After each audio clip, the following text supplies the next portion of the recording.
E eu quero conversar um pouquinho, então, agora aproveitar, né? E quero conversar um pouquinho, então, com os irmãos sobre o seguinte tema: é possível morrermos antes da hora? Quero conversar um pouquinho sobre esse tema. E eu quero refletir sobre essa questão, irmãos, porque durante essa pandemia, eu tenho ouvido de vez em quando um discurso evangélico, né? E dentro da igreja evangélica, por aí, dizendo que nós não devemos ter medo do vírus, do coronavírus, da pandemia, nós não devemos ter medo de sair, nós não devemos ter medo de congregar, porque a gente só morre na hora que Deus quiser. Aí os irmãos aqui já estão rindo aqui, né? Aqui na presença aqui, a gente só morre na hora que Deus quiser. Quem na pandemia morreu porque Deus quis, ou porque Deus permitiu, enfim. Então, e aí existe esse discurso. Mas será que é verdade isso? Será que isso é bem assim? Será que existe uma hora determinada para cada um de nós? E se existe uma hora que está determinada, será que nós podemos, com as nossas escolhas de vida, antecipar essa hora? O que a palavra de Deus tem a nos ensinar sobre isso? E eu tenho ouvido esse discurso, e também nos nossos cultos de oração na quinta-feira, o que me inspirou a trazer essa reflexão foi uma pergunta que o nosso presidente, o Chiquinho, fez num dos cultos de oração. Ele fez exatamente essa pergunta: pastor, é possível nós morrermos antes da hora? E todo mundo que morreu na pandemia, então morreu assim porque Deus quis, porque existe esse discurso. E eu sei que é um assunto muito complexo. Ele é complexo porque quando a gente conversa sobre essa questão, nós estamos falando sobre a relação da soberania de Deus com a responsabilidade humana, a relação complexa do reinado de Deus. Deus é soberano, mas também Ele é soberano, mas nós temos as nossas responsabilidades. Então a gente sabe que isso é um assunto complexo.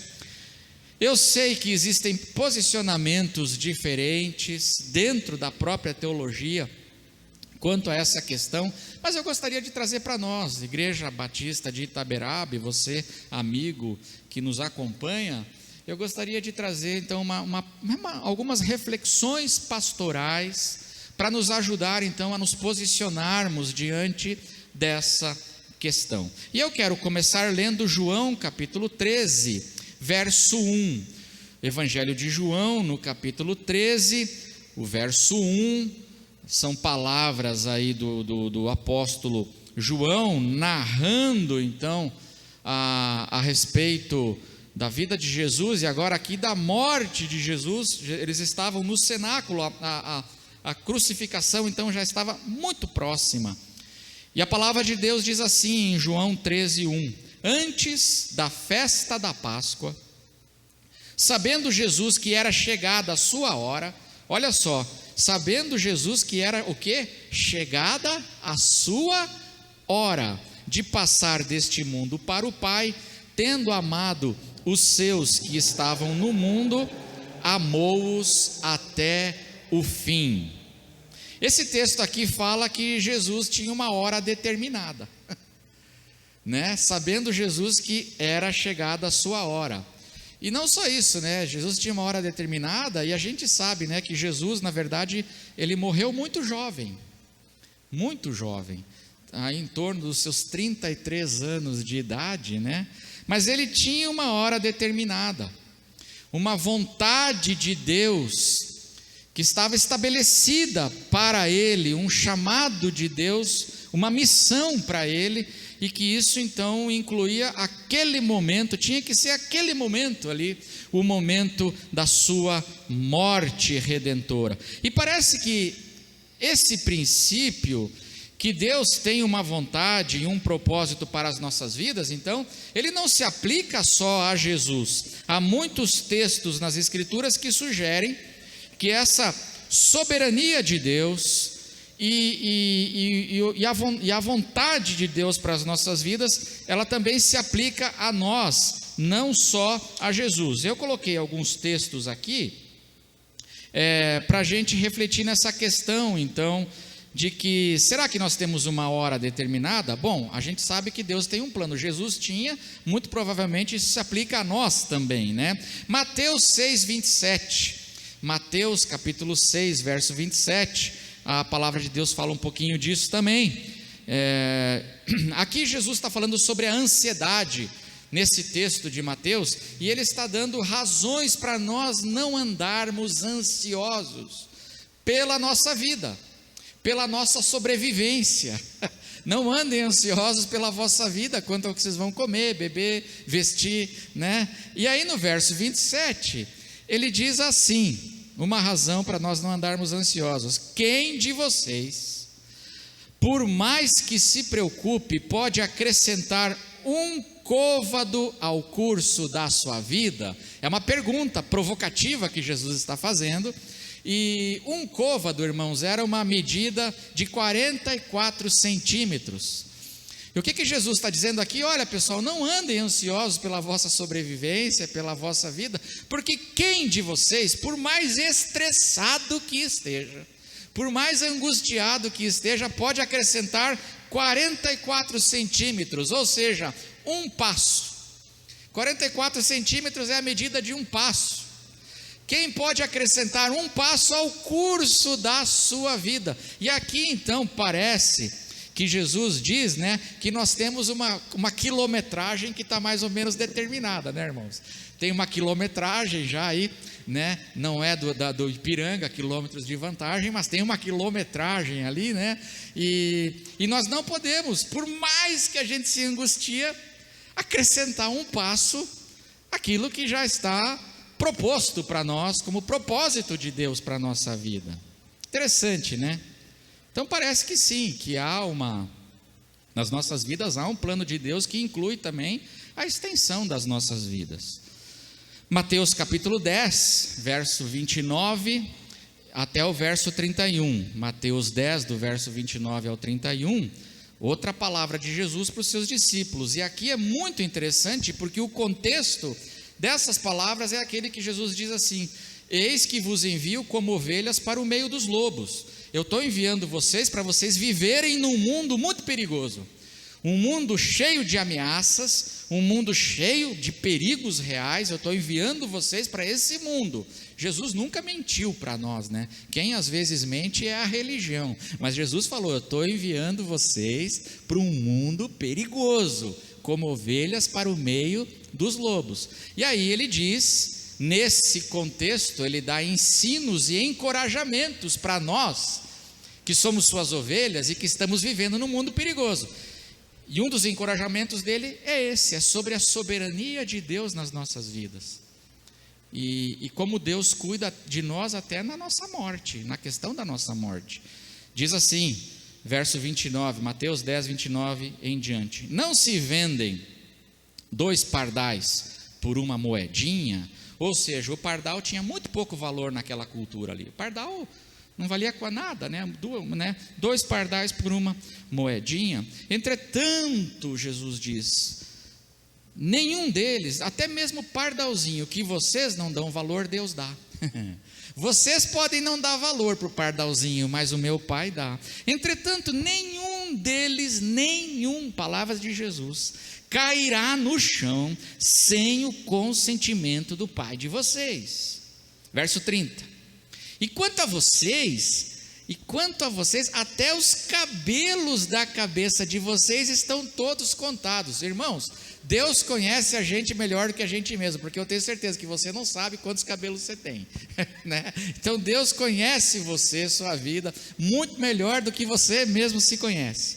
Verso 31 ele diz assim: portanto, não temam, eu estou enviando vocês para um mundo perigoso, mas não temam, vocês valem bem mais do que muitos pardais.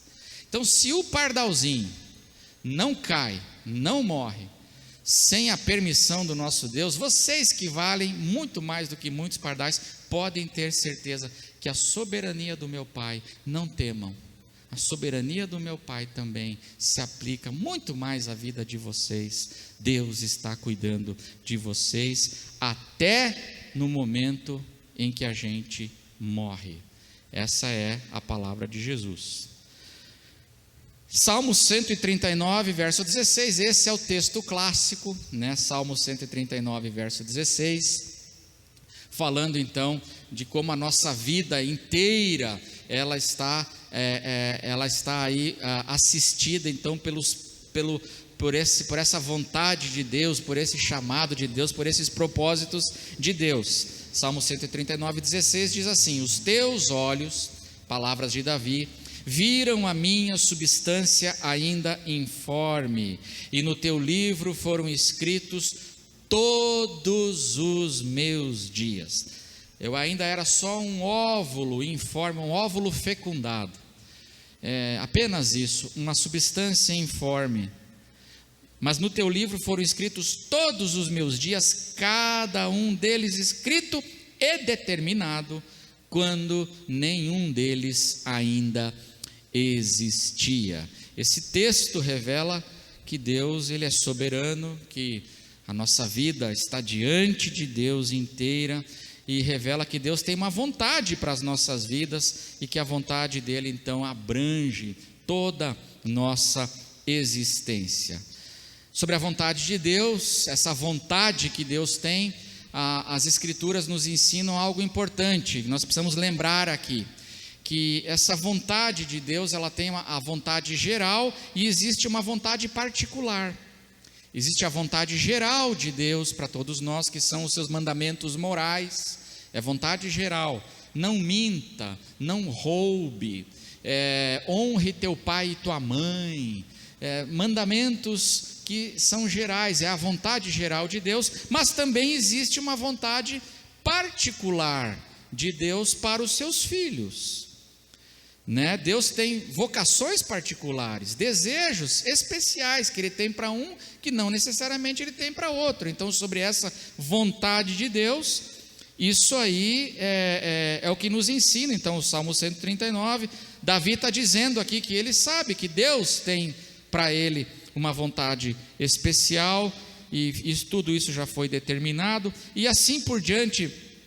A Bíblia fala do apóstolo Paulo, fala de Jeremias, fala de João Batista, a Bíblia fala de vários personagens onde é revelado que Deus me escolheu no ventre da minha mãe, né?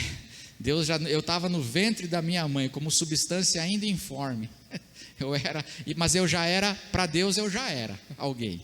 Deus já sabia quem eu era, né? E tinha o seu propósito já estabelecido para a minha vida. Então, o que eu quero dizer? Respondendo à pergunta, a gente pode morrer antes da hora, né? Estamos falando da soberania de Deus, e a palavra de Deus diz que sim, Deus é soberano. Nós temos um chamado, existe uma vontade de Deus para as nossas vidas, e este chamado inclui também a extensão das nossas vidas, e eu sim acredito, olhando para a palavra, que pode ser sim, a palavra nos diz que nós temos uma hora, como Jesus tinha, sabendo que era chegada a sua hora. A diferença entre Jesus e nós é que, graças a Deus, a gente não sabe a hora da gente.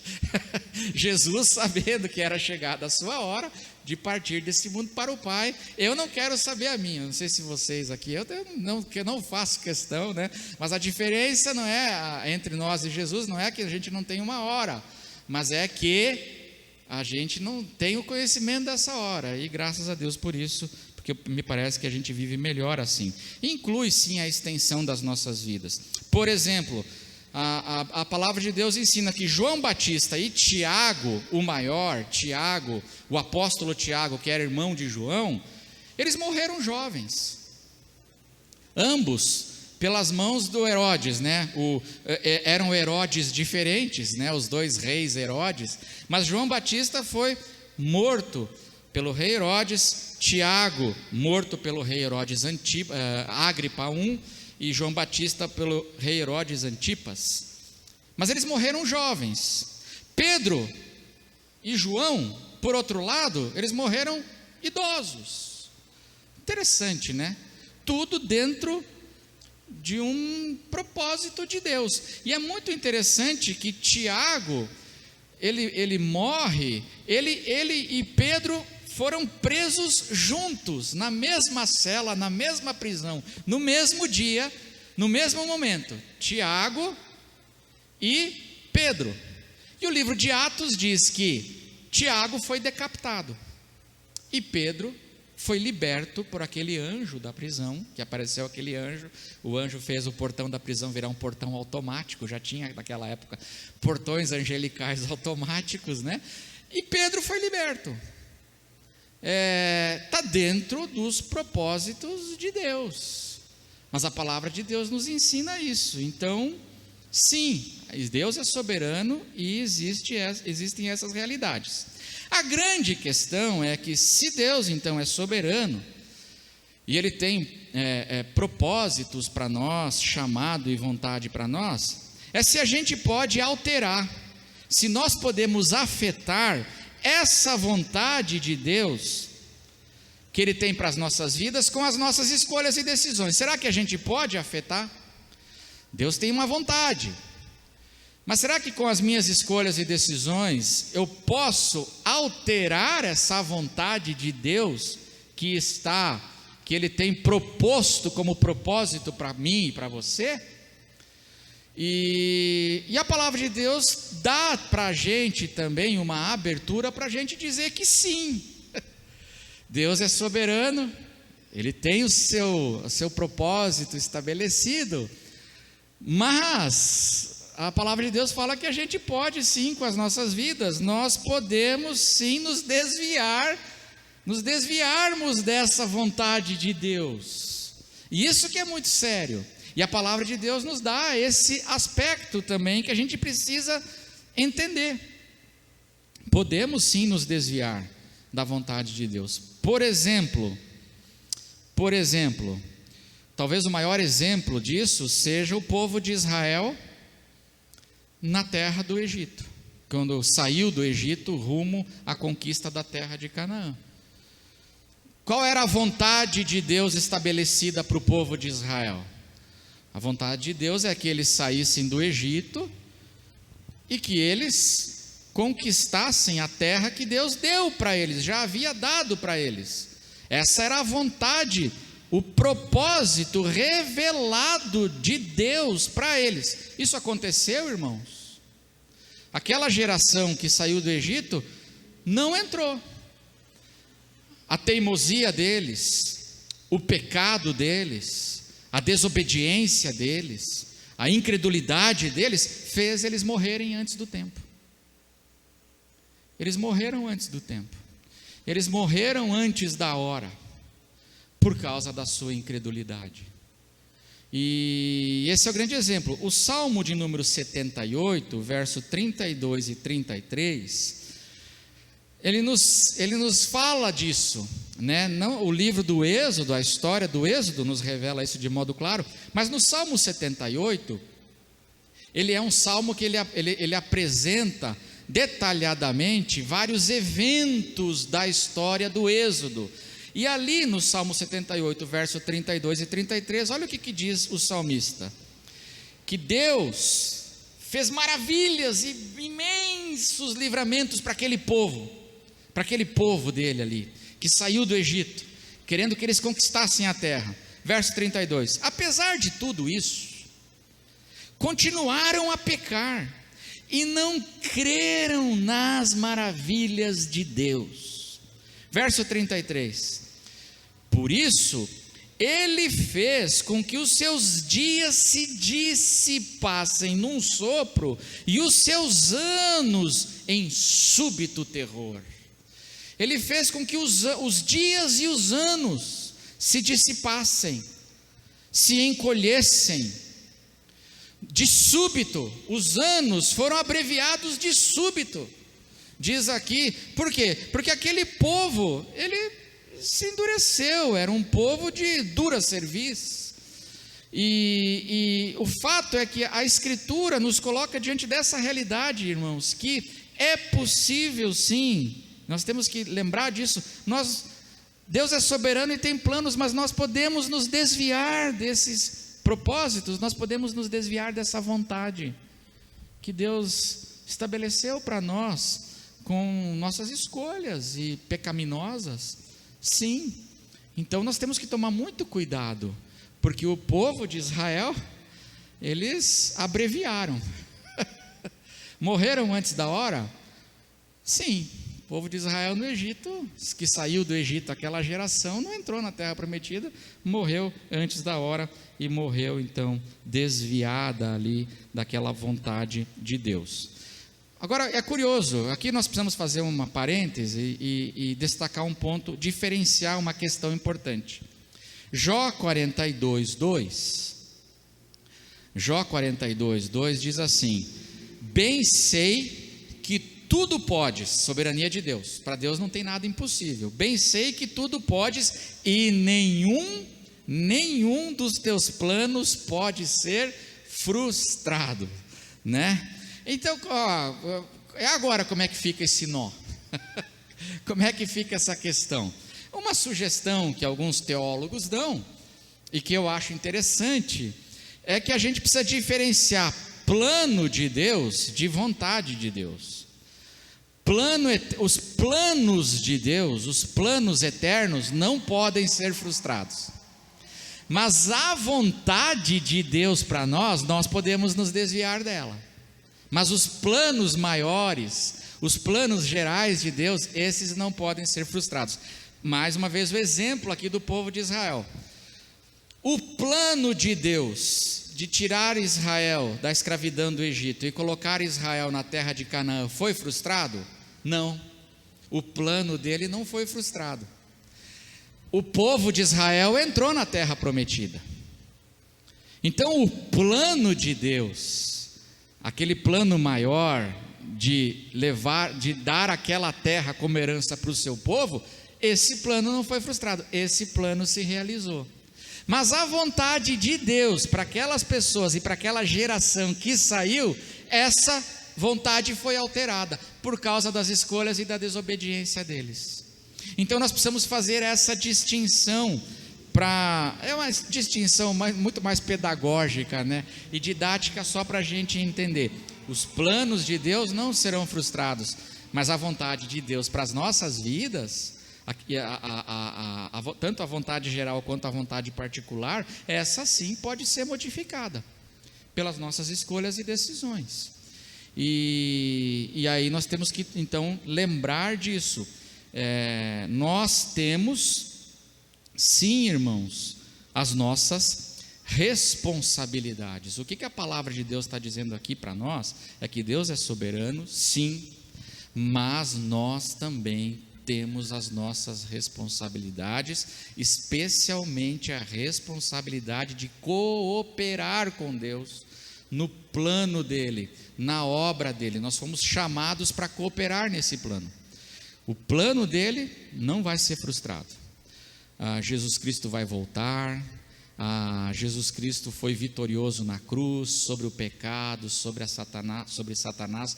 Nenhum plano de Deus pode ser frustrado. Agora, a vontade dele para nós temos responsabilidades de cooperar com Deus, e isso sim pode ser alterada, diz a palavra, pelas nossas decisões. Eclesiastes 7:17 diz de modo muito claro, como alguns outros textos da Bíblia que eu não vou colocar aqui, mas diz de modo muito claro, então, esse princípio. Olha o que diz Eclesiastes 7:17. O livro de Provérbios também está cheio de textos. Os textos de sabedoria dizem isso para nós. Tome cuidado. Deus é soberano, mas você é responsável também, né, por cooperar. Eclesiastes 7:17. Não seja demasiadamente perverso e nem, por inferência, né, demasiadamente tolo, porque você morreria antes da sua hora. Então ele está dizendo aqui para nós, Eclesiastes, está dizendo que se a gente for extremamente perverso, doido, maluco, e se a gente também for muito, muito tolo, sem sabedoria, sem consciência, andando na vida aí sem raciocínio, a gente corre sim um risco imenso de a gente morrer antes da hora. daquilo que tinha um propósito para nós, mas a gente pode encurtar. Jesus, no texto que nós lemos lá de Mateus, ele na pergunta retórica dele, ele pergunta assim, né? Quem de vocês, por mais ansioso que esteja, pode acrescentar um passo ao curso da sua vida? Então Jesus está dizendo que a gente não pode acrescentar pela ansiedade, mas ele não está dizendo que a gente não pode encurtar. A ansiedade não acrescenta passo, mas irmão, a ansiedade, viver com aquele estresse doido assim, será que não pode encurtar? Pode, né? Encurtar o curso da nossa vida. Então, por isso, não ande ansioso, diz Jesus, trate isso na sua vida. E eu quero partir já aqui para o final, trazendo só mais alguns exemplos, então, desses princípios que eu e você precisamos equilibrar, a soberania de Deus, a nossa responsabilidade. Atos capítulo 27, do verso 22 ao 25, olha que interessante, Atos 27, é aquela tempestade que vem sobre o navio, que está levando o apóstolo Paulo agora preso, lá de Cesareia, levando ele para Roma. É a prisão de Paulo, quando ele está sendo levado preso para Roma, ele está naquele navio, é uma história muito conhecida, e diz que o navio, quando eles estavam então sendo levados lá para Roma, diz que veio uma grande tempestade, de muitos e muitos dias, sobre eles, e a navegação ficou impossível, e o pessoal, o Lucas, né, que era parceiro de Paulo, que está escrevendo, ele diz que eles perderam toda a esperança de salvamento, toda esperança, eles falaram assim, a gente vai morrer. Quando eles perdem toda a esperança, e eles acham que vão morrer porque não tem mais jeito, vem Atos 27 e 22, o apóstolo Paulo, vamos ler? Né? Ele se levanta no meio dos marinheiros e de toda daquele pessoal, que eram centenas de pessoas, diz o livro de Atos, e ele diz assim, mas agora, aconselho que tenham coragem, que vocês tenham um bom ânimo, porque nenhuma vida se perderá, preste atenção irmãos, nenhuma vida se perderá, mas somente o navio vai afundar, mas aqui, em nome de Jesus, ninguém vai morrer, ele está dizendo. Verso 23, por que ele está dizendo isso? Porque esta mesma noite, um anjo do Deus a quem pertenço, e a quem sirvo, esteve comigo, e ele esteve comigo, e ele disse para mim, Paulo, não tenha medo, é preciso que você compareça diante de César, e eis que Deus, por sua graça, lhe deu todos os que navegam com você, aleluia, é o que está dizendo aqui, o anjo apareceu para Paulo, preste atenção, diz assim, verso 25, portanto, aí Paulo conclui, portanto senhores, tende bom ânimo, tenham coragem, pois eu confio em Deus, que tudo vai acontecer conforme me foi dito. Eu confio em Deus que tudo vai acontecer conforme a palavra que Ele me revelou. Eu vou para Roma e nesse naufrágio ninguém vai morrer. Amém? Olha só, agora no mesmo capítulo 27, verso 30 e 31, 5 versículos depois disso, Atos 27, 30 e 31, olha o que aconteceu. Nisto, os marinheiros, os marinheiros lá, eles perceberam que o navio estava, o mar estava ficando mais raso, e eles deduziram que eles estavam então chegando perto da terra, de algum lugar, né? Nisto aí os marinheiros, então, eles tentaram escapar do navio, eles arriaram o bote salva-vidas lá no mar, tinha um bote salva-vidas, eles arriaram o bote no mar, com a desculpa, a pretexto de que eles iam largar âncoras da proa, mas Paulo, que era já, né, um homem experiente, ele falou assim, âncora nada, esses caras estão jogando bote, esses caras vão dar, Eles estão querendo entrar no bote, abandonar o navio e dar no pé. Olha o que Paulo diz no verso 31 agora. Isso que eu acho impressionante. Paulo disse ao centurião e aos soldados: se estes não permanecerem a bordo, vocês não poderão se salvar. Vocês vão morrer. Opa! Ué, você percebe, irmão? Que coisa estranha, porque 5 versículos antes, Paulo diz que um anjo veio com a palavra de Deus, dizendo que ninguém iria morrer. 5 versículos depois, o apóstolo Paulo diz assim: tem uma palavra de Deus dizendo que ninguém vai, é uma promessa, e ninguém vai morrer, mas vocês têm que fazer a parte de vocês têm que obedecer. Se esse pessoal não ficar a bordo, eles vão morrer e vocês também vão morrer, vocês não vão poder se salvar. Vocês têm que obedecer, vocês têm que ficar a bordo, vocês têm que fazer isso, vocês têm que ficar aqui.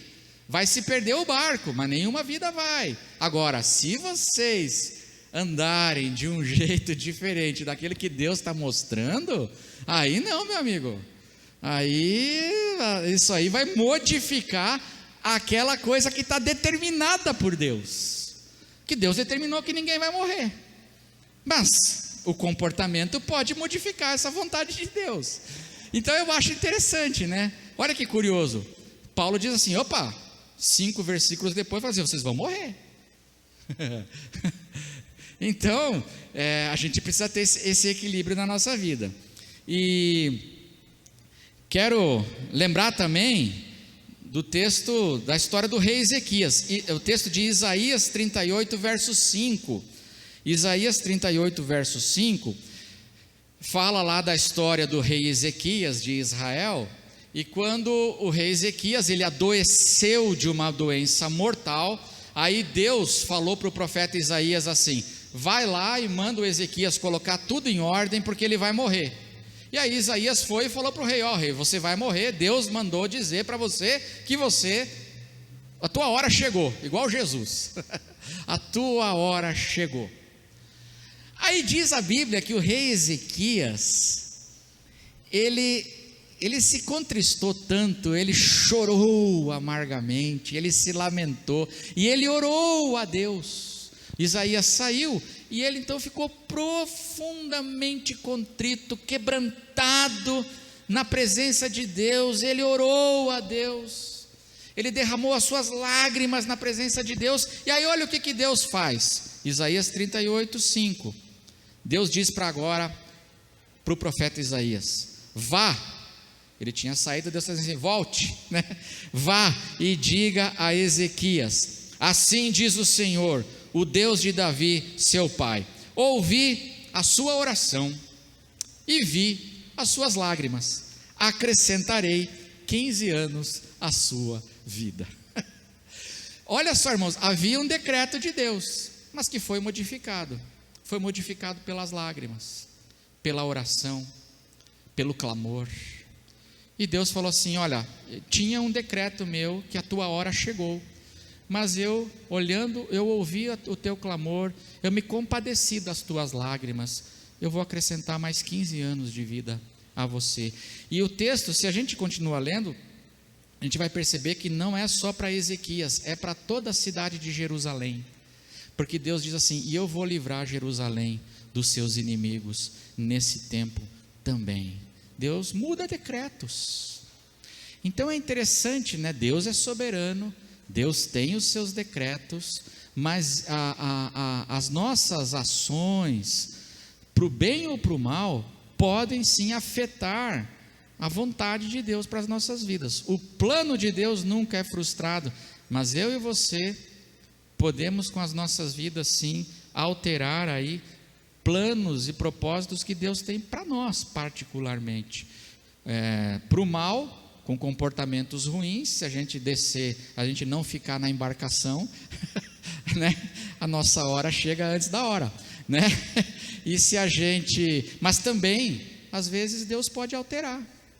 A minha hora chegou, mas Deus olha, a palavra de Deus me dá essa abertura para dizer, e Deus pode alterar e estender essa hora nas nossas vidas. Então,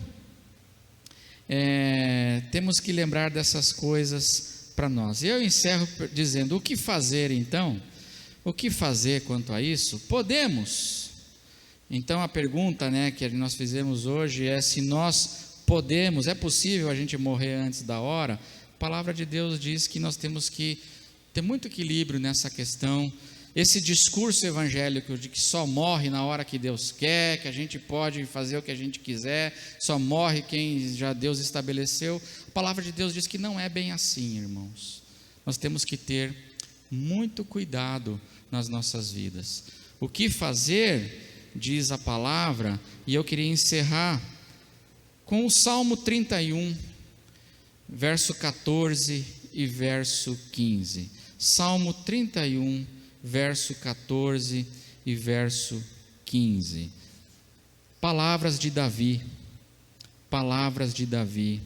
Ele diz assim: quanto a mim, confio em ti, Senhor. Eu disse: tu és o meu Deus. Nas tuas mãos estão os meus dias. Que coisa linda, né? Nas tuas mãos estão os meus dias. Livra-me das mãos dos meus inimigos e dos meus perseguidores. O que fazer diante dessas realidades? Eu diria, irmãos, que a gente precisa fazer isso aqui: confiar em Deus. Confie em Deus. Confie que a nossa vida, os meus dias, eles estão nas mãos do Senhor. Por outro lado, nós precisamos ser humildes, não com esse triunfalismo que diz: a gente pode fazer o que quiser, somos filhos do rei, e nada atinge, e só morre quando Deus determina que morre. Não, temos que ser humildes, e viver com sabedoria, confiar em Deus e sermos humildes, não sermos arrogantes. Sabe o que eu sinto? Esse discurso evangélico às vezes me soa muito arrogante, muito prepotente. Não, a gente não precisamos ter medo do vírus. Não, irmãos, isso aí não cai bem no meu coração. E eu queria deixar essa palavra pastoral para você: confie em Deus. Deus é soberano, Deus tem chamado para nós, Deus tem propósitos e tem vontade para a nossa vida. Os planos dele jamais serão frustrados. Mas eu e você temos que ser humildes de coração. Eu e você, cabe a nós cooperarmos com Deus, para que a gente não se desvie dessa vontade dele, e confiar na soberania dele, porque a gente pode morrer antes da hora, a gente pode morrer na hora certa, ou Deus pode ainda estender muito mais a nossa vida por uma decisão soberana dele. É isso que a palavra de Deus ensina. Não é uma coisa que está fechada ali e a gente pode viver de qualquer jeito. Não, vamos cooperar com Deus, vamos viver com sabedoria. A pandemia está séria, então vamos nos cuidar, usar o álcool gel, usar máscara, fazer a nossa parte, vamos completar nossa missão e confiar o resto tudo nas mãos do Senhor, porque Ele tem cuidado e vai continuar cuidando de nós. Os nossos dias estão nas mãos do Senhor. E aí a gente ora e diz: livra a gente, Senhor, livra a gente dos inimigos, livra a gente da Covid, livrai-nos do mal. Essa é a vontade de Deus que a gente ore, e a parte da gente, a gente coopera com Ele. Amém, queridos irmãos?